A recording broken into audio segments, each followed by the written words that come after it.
Hello friends and welcome back for another episode of Indie Impressions. My name is Nick and today we're going to be looking at something a little experimental and a little bit weird.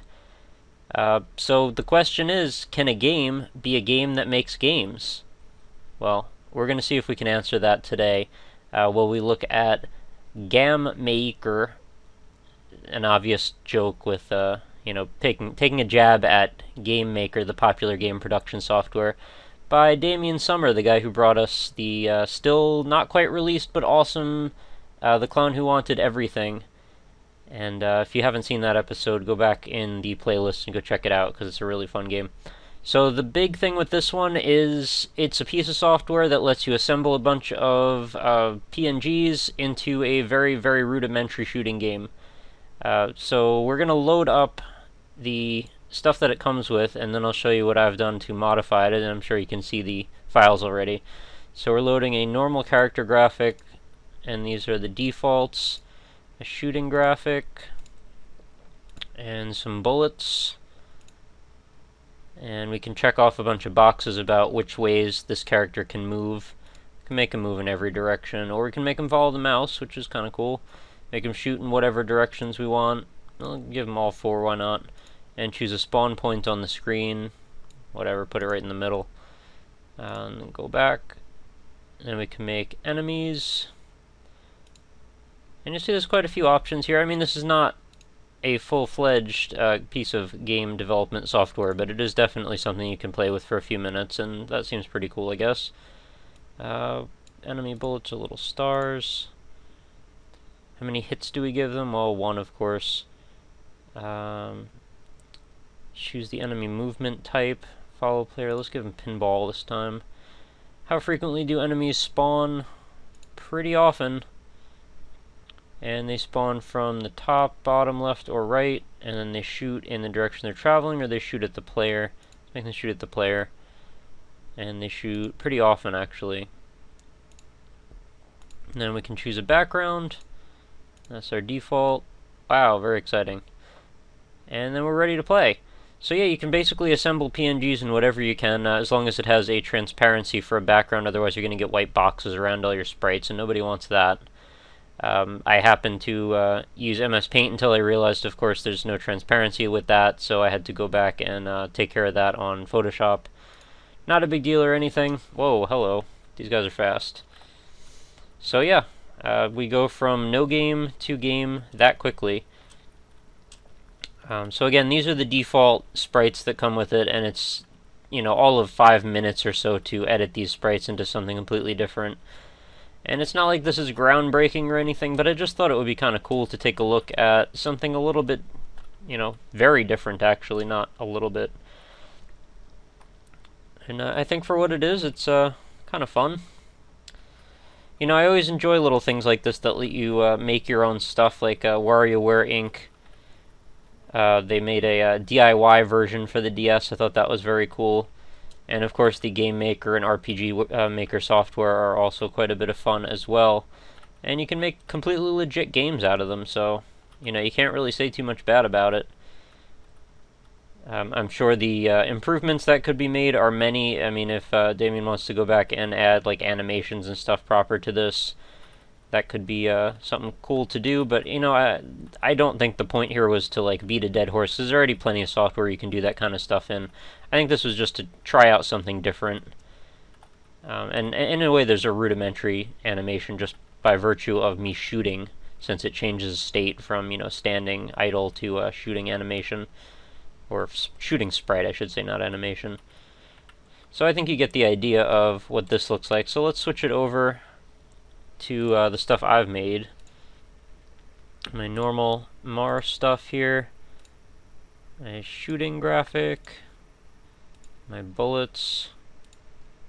And these are pretty small tiles. I think we're talking about like 100 by 100, or no, 50 by 50 and 10 by 10. So these are pretty small sprites.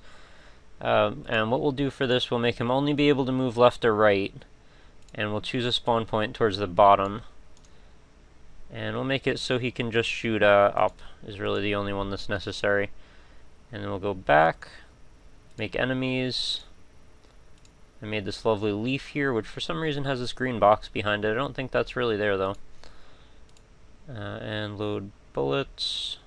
There's like little pollen balls or something. And they will... How will they move? We'll go... Let's have them go straight down for now. How often do they spawn? All the time. And they shoot pretty often. And they shoot at the player and spawn from the top of the screen. Seems good to me. And let's change the background over to the forest here. And look at that. We got another game. So again, this only took a few minutes to make. I mean, I was just messing around in a couple of graphics programs, you know, a couple quick drawings, and had fun making a drawing of this forest here. It took me, you know, a minute.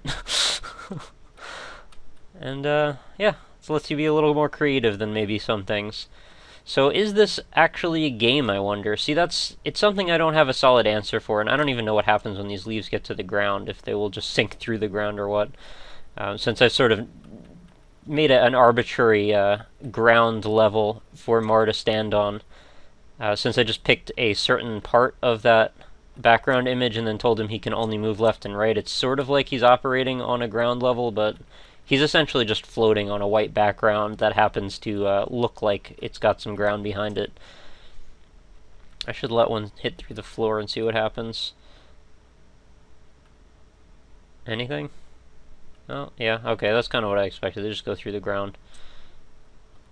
So is this a game? I mean, can the act of making games be considered a game in itself? Well, I guess it could. I mean, there's that website Code Academy that apparently gives out, like, achievement points for learning how to code. Did I kill all of them? Oh no, there's more. There's always more. So I mean, anything that you give a quote-unquote player some sort of an incentive to do, you could consider a game. But, you know, we keep going back and forth within a few of these episodes about what exactly we consider to be a game, and what's an experience, and what is, you know, worth paying for, what's just like an art gallery. Referring more to like the Proteus and the Trip episodes, where we got kind of deep into the whole games as art discussion. And I'm not sure that this one really falls into the same category as those do. This is more utilitarian, like this is more of a functional piece of software than it is a game. But in a way, it almost does come across like a game because it's so simplified and so accessible. I mean, a lot of people, I think, that probably wouldn't have even a clue how to deal with Gam Maekr, like the actual one, would be able to approach Gam Maekr without too much difficulty, because it's essentially just loading a few images and checking a couple boxes, and I think that's not something that's beyond the ability of a lot of people. Whether or not they can edit PNGs, you know, that's another thing, but it's not something that couldn't be explained to somebody in, you know, a couple minutes. Whereas even Gam Maekr, you'll probably need to watch a few video tutorials, or at least read through their tutorial to have even a chance at getting exactly what you're doing, unless you're just really good at like pulling, like extrapolating knowledge from user interfaces, which is something I find that I'm usually pretty good at, but Gam Maekr still confused me a little bit when I first started up looking at it. Not that I was completely and totally utterly lost, but I definitely had to take a few minutes and read up on it. So I'm sure you could make a very nice Space Invaders clone in this. I could even, you know, change this up so these leaves aren't just falling straight down, or, you know, any number of options like that. I can make myself move all around too if I feel like it. You could even make it so you can only move in one direction, right? So you could actually set your spawn to be up at the top or down at the bottom or something, and make it so you can only move up or down. Although eventually you would just get pinned against one of the corners of the screen, which probably wouldn't be the coolest thing ever. Let's make it so he shoots in all directions, and let's give him the ability to move in all directions as well. We'll have him follow the mouse too, why not? So you can make like a twin stick shooter almost out of this. Back, enemies, and let's have them follow the player around, and they spawn super nuts. Yeah, that seems pretty good, and I think the amount of time that they're shooting is fine. We'll have them spawn from both sides of the screen just to be absolutely crazy. And then change the spawn point also, so that way I have a chance. Oops. Yeah, the collision boxes on this stay square, so I don't believe that the shape of your character sprite is going to make any difference. So let's play that. Whoa, I forgot I'm using the mouse. Okay, that was my fault. So I'm... Wow, that's a little manic. Holy crap, it's bullet hell. The leaves are out to kill me. This is like, me with, hay fever in the spring. This is how I feel. Yeah, so I probably don't stand much of a chance, even though I'm spamming bullets as hard as I can. So if you want to take a few minutes and put some time into actually making some pretty nice looking graphics, I imagine you could probably make something kind of cool out of this. I don't think you're going to get any awards, and you're probably not going to get recognized for your game, but still, it's kind of cool that people have the option to grab something out of nothing in about 5 or 10 minutes. I think I've actually made the spawning a little too fast, unfortunately. Let's turn that down a little bit. Let's make it just all the time. Maybe now I can have a chance at it.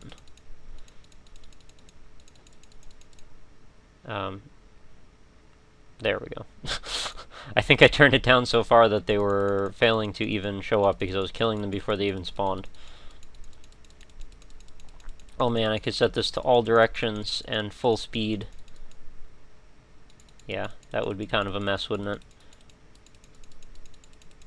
So yeah, this is technically Mars' first game.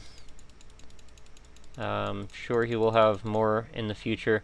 Kind of weird what it does with the character sprite on the mouse. It sort of like wobbles around, sort of like it's connected by a spring or something. I guess that's just the detection of it. Wow, it's really jumping like crazy. So yeah, I think you get the idea. That is Gam Maekr, and I think it's pretty cool. It's free, and you can check it out and make a little game and send it to me and Damian. We'll check it out. I think that'll be fun. Make your own bullet hell shooter or something. So I think that'll do it. Remember, as always, head on over to facebook.com/indieimpressions, where I post every night's video. Feel free to leave me comments, send recommendations to your friend by sharing videos and such. You never know who might be a budding game developer and would like to check out Gam Maekr. I gotta stop saying that. It's really just Game Maker. I don't know why I keep doing that. Anyway, yeah, also follow me on Twitter at RockLeeSmile for my personal one and at indieimpression. And I'm also working on a website, so I got some new news coming up about that pretty soon. It's not ready yet, but we're getting there. Pretty close, maybe, depending on how crazy I want to go. I probably want to go pretty crazy, so actually give it another week or so before you want to hear more. And then I will give you the link, of course, and you can stop by there, and I will have plenty of new things to take a look at, I'm sure.